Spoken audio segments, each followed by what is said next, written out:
Hello guys, இந்த power topic companies act 2013. அதாவது company லாவில் வந்து பழைய லாலேருந்து புது லாவுக்கு ஒரு சேஞ்ச் ஆகும்போது அது என்னென்னா புதுசாக கொண்டு வந்திருக்காங்க ஓகேங்களா பார்க்க போகிறோம். ஸோ அது கம்பெனி ஆக்ட் 2013 பார்த்தீங்கன்னா இது வந்து ஒரு key piece of legislation governance and incorporation function regulation and dissolution of companies in India. அதாவது கம்பெனிஸுடைய எல்லா விதமான சட்டப்பூர்வ நடவடிக்கைகள் வந்து அப்டேட் பண்ணப்பட்டதுன்னா இந்த இதுன்னு சொல்லலாம் ஓகேங்களா. அதாவது 1956 அப்புறம் கம்பெனிஸ் ஆக்ட் 1956 அப்புறம் ஒரு பெரிய மேஜர் அப்டேட் ஆகுதுன்னு பார்த்தீங்கன்னா 2013 கம்பெனிஸ் ஆக்ட் சொல்லலாம் ஓகேங்களா. இது வந்து பார்த்தீங்கன்னா டிரான்ஸ்பரன்சி இன்னும் இம்ப்ரூவ் பண்ணுறது ஓகேங்களா, வெளிப்படைத்தன்மையை இன்னும் இம்ப்ரூவ் பண்ணுறது, அப்புறம் அக்கௌண்டபிலிட்டி அவங்கவுங்க பண்ணுற வேலைக்கு அவங்க அக்கௌண்டபிலிட்டி அந்த ஒரு கான்செப்ட் இன்னும் இம்ப்ரூவ் பண்ணுறது, வந்து ஈஸ் ஆஃப் டூயிங் பிஸ்னஸ் வந்து இன்னும் ஈஸியாக பண்ணணும். அதுக்கான இந்த ஸ்டெப்ஸ்லாம் இந்த மாதிரினா இந்த 2013 கம்பெனிஸ் ஆக்டில் இருக்குன்னு நம்ம சொல்லலாம் ஓகேங்களா. ஸோ இதில் மெயின் கீ ஃபீச்சர்ஸ் என்னென்னு பார்க்கலாம் வாங்க. ஃபஸ்ட்டு வந்து பார்த்தோன்னா key features of companies act 2013 incorporation and types okay. Types of companies என்ன பார்த்தீங்கன்னா ப்ரைவேட் கம்பெனிஸ் ஆக்சுவலி எல்லாருக்கும் தெரியும் ஓகேங்களா. ஒரு ப்ரைவேட்டாக இருக்க கம்பெனிஸ் அண்ட் பப்ளிக் கம்பெனிஸ் வந்து பார்த்தீங்கன்னா பப்ளிக்காக லிஸ்ட் பண்ண கம்பெனிஸ் அதெல்லாம் சொல்லலாம், கவர்மெண்ட் கம்பெனிஸ் சொல்லலாம். வந்து பார்த்தீங்கன்னா 1% கம்பெனிஸ் ஓகேங்களா, தனிநபர் நிறுவனம் நம்ம படிச்சிருப்போம் ஸோ ஸ்கூலில். அந்த நான் ப்ராஃபிட் கம்பெனிஸ் அண்டர் செக்ஷன் 8 ஓகேங்களா. ஸோ இதெல்லாம் நம்ம டீட்டெயில்டாக இப்போ போகிறோம் பார்க்குறது எல்லாமே டீட்டெயில்டாக அப்கமிங் வீடியோஸில் டீட்டெயிலாக பார்ப்போம் ஓகேங்களா. நெக்ஸ்ட் பார்த்தீங்கன்னா ஸ்மால் கம்பெனிஸ் சின்ன கம்பெனிஸ் ஓகேங்களா, நம்ம அந்த எம்எஸ்எம்இ அதெல்லாம் இது கீழே வரும்.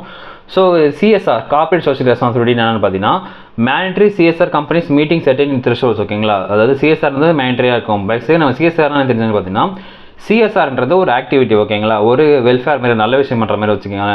ஒரு பெரிய கம்பெனியோ ஒரு கார்பரேட்டோ வந்து பார்த்தீங்கன்னா அவங்களுடைய ப்ராஃபிட்லேருந்து சம் பர்சன்டேஜ் ஆஃப் மணியை வந்து பார்த்தீங்கன்னா பப்ளிக்காக செலவு பண்ணணும் ஓகேங்களா. அவங்களுக்காக தண்ணி விச் மீன்ஸ் பார்த்தீங்கன்னா ஒரு தண்ணி தொட்டி வச்சு தரது, ஒரு போர்வெல் போட்டு தரது, இல்லை ஒரு பஸ் ஸ்டாண்டை கட்டி தரது. இந்த மாதிரி பார்த்தீங்கன்னா ஒரு சில நீ நிறைய பார்த்துக்கலாம் வில்லேஜ் சைடில் அந்த சிட்டி சைடில் கூட ஒரு கம்பெனியோட நேம் போட்டு இந்த கம்பெனியோட பஸ் ஸ்டாண்டு, இந்த கம்பெனியோட குடிக்கிற தண்ணி இருக்கிற இடம் அப்படின்னு சொல்லிட்டு அந்த சிஎஸ்ஆர் வந்து அவங்க பண்ணியிருப்பாங்க ஓகேங்களா. ஸோ கவர்மெண்ட் வந்து இந்த கம்பெனிஸ் ஆக்ட் 2013 வந்து இதுக்கும் வழிவகுக்குது. ஸோ இது என்ன எக்ஸாம்பிள் சொல்கிறாங்க பார்த்தீங்கன்னா நெட் வந்து 500 கோடி, அந்த கம்பெனி நெட் வந்து 500 கோடிக்கு மேலே இருந்துச்சுன்னா அவங்க வந்து சிஎஸ்ஆர் கண்டிப்பாக பண்ணணும். அந்த டர்ன் ஓவர் மோர் தென் 1000 crores, அதாவது அவங்களுடைய இயர்லி டர்ன் ஓவர் சேல்ஸ் வந்து பார்த்தீங்கன்னா 1000 கோடி தாண்டி தான் அவங்க பண்ணணும்.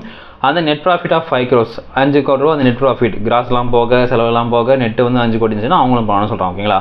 இந்த company must spend 2% of average net profit on CSR activities ஓகேங்களா. அவங்க வந்து மஸ்ட்டு 2% அமௌண்ட் வந்து பார்த்தீங்கன்னா சிஎஸ்ஆர் ஆக்டிவிட்டிக்கு அவங்க ஸ்பெண்ட் பண்ணி ஆகணும்னு சொல்கிறாங்க ஓகேங்களா.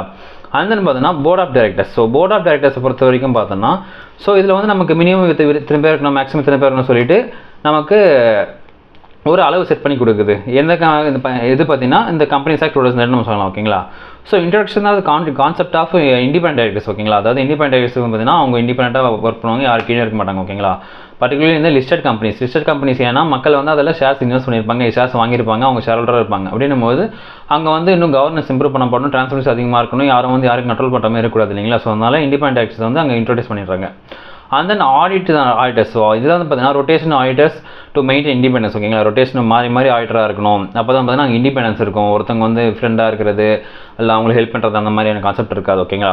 And then restriction number of companies of an auditor can serve. அதாவது ஒரு ஆடிட்டர் வந்து எத்தனை கம்பெனிக்கு அவங்க ஆடிட்டராக சர்வ் பண்ணலான்றது வந்து லிமிட் பண்ணுறாங்க, ரெஸ்ட்ரிக்ட் பண்ணுறாங்க. இப்படி பண்ணது பார்த்தீங்கன்னா அவங்களால ஒரு குறிப்பிட்ட இதுக்குள்ளே தான் ரெஸ்ட்ரிக்ஷனாக இருக்க முடியும். விச் மீன்ஸ் அவங்களால எல்லாத்தையும் கண்ட்ரோல் எடுத்துக்க முடியாது இல்லைங்களா. எல்லா கம்பெனிக்கும் ஒருத்தர் ஆடிட்டராக இருக்க முடியாதுங்களா. அப்படி இருந்தாலும் தப்பாக இருக்கும் இல்லைங்களா. ஸோ அதை வந்து நல்லா தவிர்க்கப்படுது த்ரூ த கம்பெனிஸ் ஆக்ட் 2013 நம்ம சொல்லலாம் ஓகேங்களா. நெக்ஸ்ட் பார்த்தீங்கன்னா shareholder rights and investor protection. So introduction of provision of minority shareholder protection ஓகேங்களா. அதாவது கொஞ்சமாக ஷேர் வச்சிருக்கவங்களுடைய ப்ரொடக்ஷனை வந்து இன்னும் இம்ப்ரூவ் பண்ணுது, அதுக்கான ப்ரொவிஷன்ஸ்லாம் கொடுக்குறாங்க. And then class action suits under 245 empower shareholders against mismanagement இருந்தால் அதை வந்து சரி பண்ணுறதுக்கு லா ஷூட்லாம் இருக்குது ஓகேங்களா. ஸோ நம்ம டீட்டெயில்டாக அப்கமிங் வீடியோஸ் நிறைய பார்ப்போம். ஜஸ்ட் ஒரு இன்ட்ரடக்ஷன் வீடியோ மாதிரி வச்சுங்களேன். And then financial statement and disclosures. So கண்டிப்பாக வந்து பார்த்தீங்கன்னா consolidation of accounts holding subsidiary companies ஓகேங்களா. அதாவது மெயின் கம்பெனி சப்சிடரி கம்பெனி நம்ம சொல்லலாம் ஓகேங்களா. ஸோ மெயின் கம்பெனினா அது ஒரு மெயின் கம்பெனியாக இருக்கும், சப்சிடரி கம்பெனினா அது கிளை கம்பெனியாக இருக்கும் ஓகேங்களா. ஸோ ஜஸ்ட் லைக் தட் இப்போ டாட்டாவோடைய டைட்டன் கம்பெனி அது கீழே வந்து பார்த்தீங்கன்னா ஃபாஸ்ட் ட்ராக் சொனாட்டா அதெல்லாம் இருக்க மாதிரி ஓகேங்களா. அதெல்லாம் வந்து நம்ம சப்சிடரி கம்பெனி சொல்லலாம். இந்த மாதிரி பார்த்தீங்கன்னா அந்த கம்பெனிஸோடைய இதே எல்லாம் வந்து மிஸ்மேனேஜ் பண்ணாமல் கரெக்டாக இருக்குது ஓகேங்களா. விச் மீன்ஸ் எல்லாத்தையும் வந்து கன்சாலிடேட் அக்கௌண்ட் ஸ்டேட்மெண்ட் வந்து கரெக்டாக வச்சுக்கிறது, எல்லாமே வந்து ப்ராப்பராக வச்சுக்கிறது நம்ம சொல்லலாம் ஓகேங்களா. நெக்ஸ்ட் பார்த்தீங்கன்னா mandatory reporting of fraud by auditors. In case ஆடிட்டரே ஃப்ராட் பண்ணாலும் அதை வந்து ரிப்போர்ட் பண்ணணும், மேண்டரி கண்டிப்பாக ரிப்போர்ட் பண்ணணுன்ற மாதிரி சொல்கிறது ஓகேங்களா. அந்த ease of doing business. So simplify procedure for small companies and startups ஓகேங்களா. அதாவது இந்த கம்பெனி செக்ரட்டரிஸ் பார்த்தீங்கன்னா நமக்கு சின்ன கம்பெனிஸ் இப்போ தான் ஸ்டார்ட் பண்ணுறாங்கன்னா அவங்களுக்கு வந்து பார்த்தீங்கன்னா ஒரு சிம்பிளிஃபைடான ப்ரொசீஜர் வச்சிருக்காங்க ஓகேங்களா. இது வந்து அந்த கம்பெனி இன்னும் மேலே வளர்கிறதுக்கும் யூஸ் ஆகும், அந்த மாதிரி நிறைய கம்பெனி உருவாகிறதுக்கும் யூஸ்ஃபுல்லாக இருக்கும் நம்ம சொல்லலாம். அந்த digital process for registrations and complaints ஓகேங்களா. டிஜிட்டலாக ப்ராசஸ் இருக்கும்போது ஈஸியாக இருக்கும், டக்குன்னு முடிச்சுட்டு போவோம் ஓகேங்களா.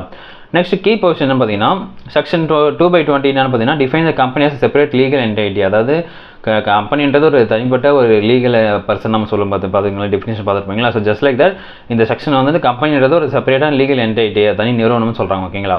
அதன் செக்ஷன் 3 கீழே பார்த்தீங்கன்னா provides for formation of companies. இது வந்து கம்பெனி எப்படி ஃபார்மேஷன் பண்ணணும் அந்த ரூல்ஸ் அண்ட் ரெகுலேஷன் கொடுக்குது. அதன் செக்ஷன் 7 பார்த்தீங்கன்னா ப்ரொசீஜர் ஆஃப் இன்கார்பரேஷன் எப்படி பண்ணுறது, இதெல்லாம் டீட்டெயிலாக அப்கமிங் வீடியோஸில் கண்டிப்பாக பார்ப்போம். அதன் specify the recruitment of registration office. ஓகேங்களா. செக்ஷன் 12 கீழே வந்து பார்த்தீங்கன்னா எப்படி ரிஜிஸ்டர் பண்ணுறது, ரெக்ரூட்மெண்ட் ஆஃப் ரிஜிஸ்டர் ஆஃபீஸ் எப்படி அது மெயின்டைன் பண்ணுறது. அதுன்னு பார்த்தீங்கன்னா 135 செக்ஷன் 130 பார்த்தீங்கன்னா சிஎஸ்ஆர் நம்ம பார்த்தோம் இல்லைங்களா, அந்த கார்பரேட் சோஷியல் ரெஸ்பான்சிபிலிட்டி. அது பார்த்தீங்கன்னா செக்ஷன் 149 பார்த்தீங்கன்னா compensation of the board of directors. ஓகேங்களா. எத்தனை இண்டிபெண்டன்ட் டைரக்டர் இருக்கணும், எத்தனை டைரக்டர் இருக்கணும், அதெல்லாம் வந்து டிஃபைன் பண்ணுறது இந்த செக்ஷன் 149 சொல்லலாம். தென் வந்து பார்த்தீங்கன்னா செக்ஷன் 248 பார்த்தீங்கன்னா simplify procedure for removal of company names and registration companies. ஓகேங்களா. ஸோ எப்படி கம்பெனி ரிமூவ் பண்ணுறது, புது கம்பெனி நேம் ரிஜிஸ்டர் பண்ணுறது, கம்பெனி இந்த நேம்லாம் மாற்றுறாங்க, மெர்ஜ் பண்ணுறாங்க. ஓகேங்களா. ஸோ அந்த ஜஸ்ட் லைக் அந்த மாதிரியானது தான் ஒரு செக்ஷன் தனியாக இருக்கும். இதெல்லாம் வந்து பார்த்தீங்கன்னா நம்ம கம்பெனி செக்ஷன் 213 கீழே இன்னும் சிம்பிளிஃபை பண்ணியிருக்காங்க நம்ம சொல்லலாம். ஓகேங்களா. அந்த அத்தாரிட்டிஸ் அண்டர் த ஆக்ட். ஓகேங்களா. இந்த கம்பெனிஸ் ஆக்ட் கீழே என்ன அத்தாரிட்டி இருக்கு பார்த்தீங்கன்னா ரிஜிஸ்டர் ஆஃப் கம்பெனிஸ். ஓகேங்க. இது என்ன வந்து பார்த்தீங்கன்னா maintain the register record of related companies. எல்லா கம்பெனியோட ரிஜிஸ்டர் ரெக்கார்ட்ஸும் இந்த மெயின்டைன் பண்ணுது இந்த பர்டிகுலர் ஒரு பாடி கவர்மெண்ட் படி சொல்லலாம். ஓகேங்களா. அந்த national company law tribunal. So இது என்னன்னு பார்த்தீங்கன்னா handles company law disputes insolvency cases. அதாவது எதனா டிஸ்பியூட் பிரச்சனை இருக்குது கம்பெனிக்கு, அவங்களுக்கு ஒரு கம்பெனி நேமில் இல்லை கம்பெனி இஷ்யூவில் இருக்குன்னா அதை இவங்க நேஷனல் கம்பெனி லா ட்ரிபியூனல் பார்ப்பாங்க. இல்லை இதுக்கு மேலேயும் ஒரு அப்பீல் அவங்க கொடுவாங்க, மேல்முறையீடு பண்ணுறாங்கன்னா national company law appeal tribunal என்ன பண்ணுறாங்க பார்த்தீங்கன்னா hears appeal against the NCLT. அதாவது இந்த நேஷனல் கம்பெனி லா ட்ரிபியூனல் இருக்காங்க இல்லையா, ஸோ அதில் தோற்று போகிறவங்க அதில் சரியான தீர்வு கிடைக்காதவங்களும் மேல்முறையீடு பண்ணி இந்த நெக்ஸ்ட் கோர்ட்டுக்கு வருவாங்க. இதான் பார்த்தீங்கன்னா national company law appeal tribunal சொல்லலாம். ஓகேங்களா. So NCLAT. ஓகேங்க. இது வந்து hears appeals against NCLT orders, அவங்களுடைய ஆர்டருக்கு மேல்முறையீடு இதில் பண்ண முடியும் சொல்கிறோம். ஓகேங்களா. ஸோ இதங்க இந்த வீடியோ வந்து பிடிச்சிருக்கோம் புரிஞ்சிருக்குன்னு நினைக்கிறேன். நம்ம அடுத்த வீடியோ பண்ணுவோம். அது நம்ம எழுதுவது உங்கள் பாலா.